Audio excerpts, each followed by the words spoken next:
Dear friends, today I discuss about a drug which is postganglionic adrenergic blocker. Postganglionic adrenergic blocker.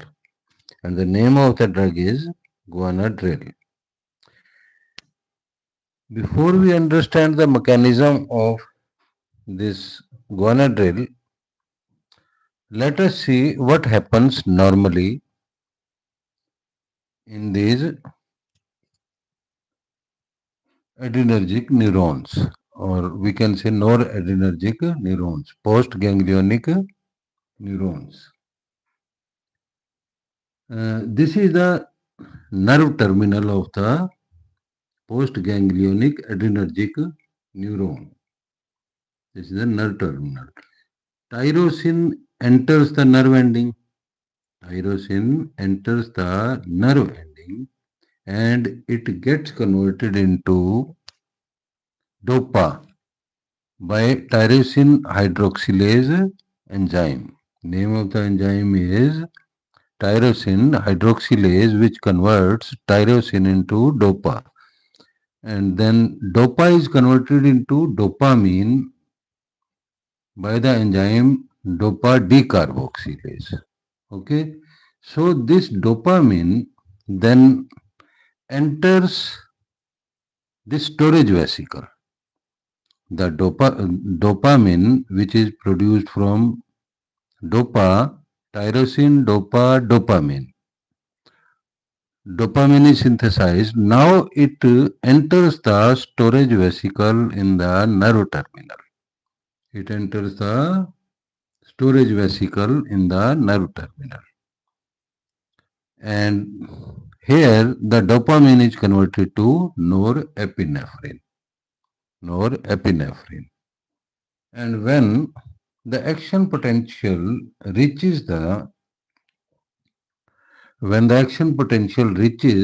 terminal, this norepinephrine is released into the synapse. Norepinephrine is released into the synapse.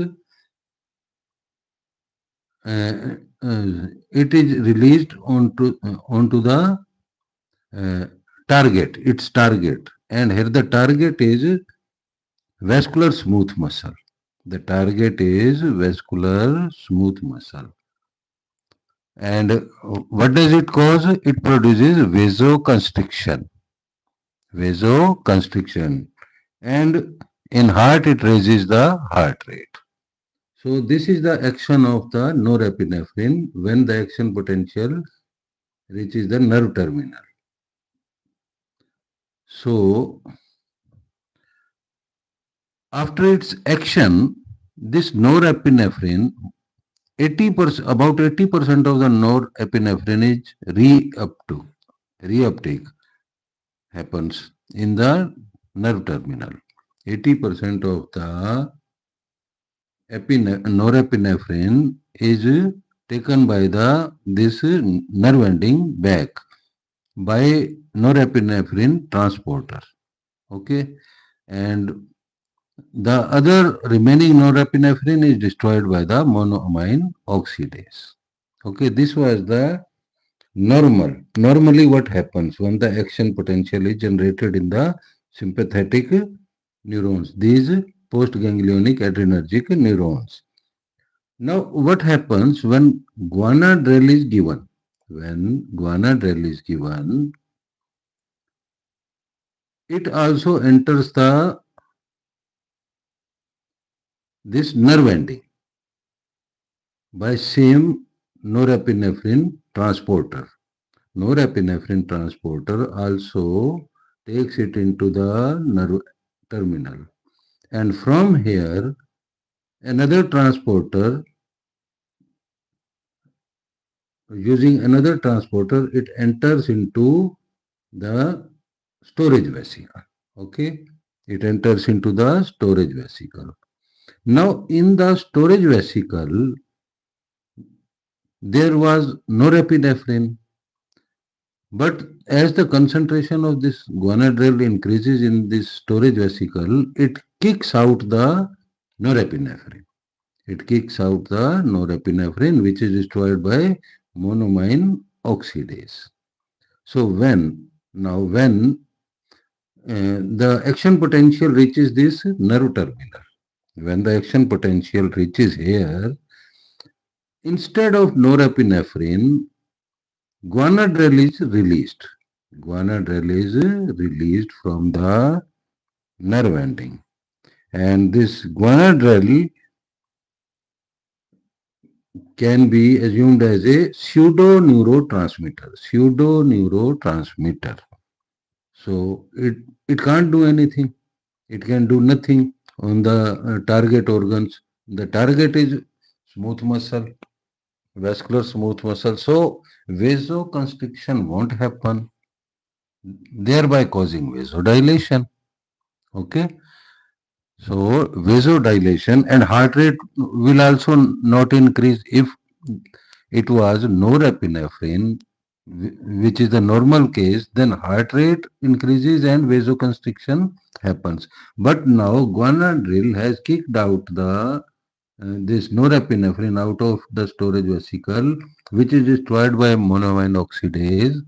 So Guanadrel acts as a pseudo neurotransmitter, and when the action potential is, reaches here, it is released, which can do nothing, and this way vasodilation happens and the peripheral resistance is decreased, so the blood pressure is lowered.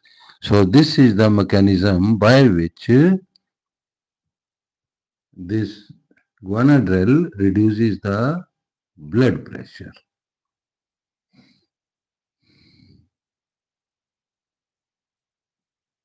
Guanadrel, this is the molecular formula C10H19N3O2, and it is post-ganglionic adrenergic blocker, which acts as a neurotransmitter. So there is another drug which acts upon these nerve terminals, and the name of the drug is reserpine. Reserpine. Now let's discuss about the reserpine. Let's discuss about the mode of action of reserpine. All the steps are there as already I discussed with you in case of Guanadrel. But what does the reserpine is mode of action is that when reserpine enters the nerve terminal, it does not allow the dopamine to enter the storage vesicles. When reserpine is given, it does not allow the dopamine which was synthesized to enter into these storage vesicles. It makes the transporter which takes dopamine into the vesicles ineffective. Ineffective. So norepinephrine is not produced. Nothing is there. Let the action potential reach here. Nothing will happen. Nothing will happen. Okay. So the blood pressure will be reduced. Blood pressure will be reduced.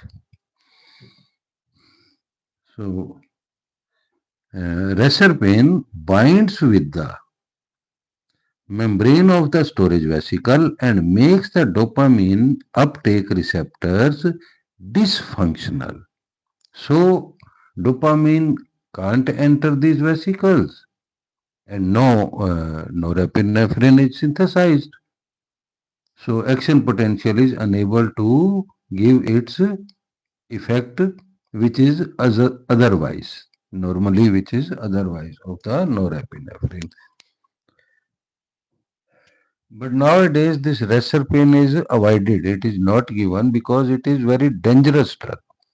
And dangerous in the sense that although it reduces the blood pressure, although it reduces the blood pressure efficiently, but after taking it, the patient feels suicidal thoughts.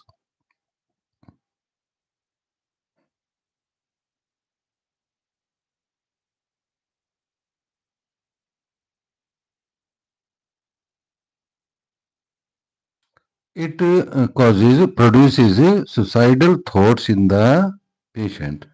And why does it happen? Why does it happen? Because reserpine acts peripherally as well as centrally in the brain. In the brain also, there is the action of this reserpine. So, in the brain, when the action of reserpine is such that serotonin, dopamine, all these are not available, which are, we can say, happy hormones. So, suicidal thoughts are there very much in the patient who takes this reserpine, because all these are monoamines, norepinephrine, dopamine, serotonin, they can't be synthesized. They can't be synthesized. The patient feels very much low, depressed, and there is a danger that they can commit suicide. So, reserpine is not given nowadays. So, this was a brief description of two drugs, Guanadrel and reserpine, which act on post-ganglionic sympathetic nerve terminals. Thank you.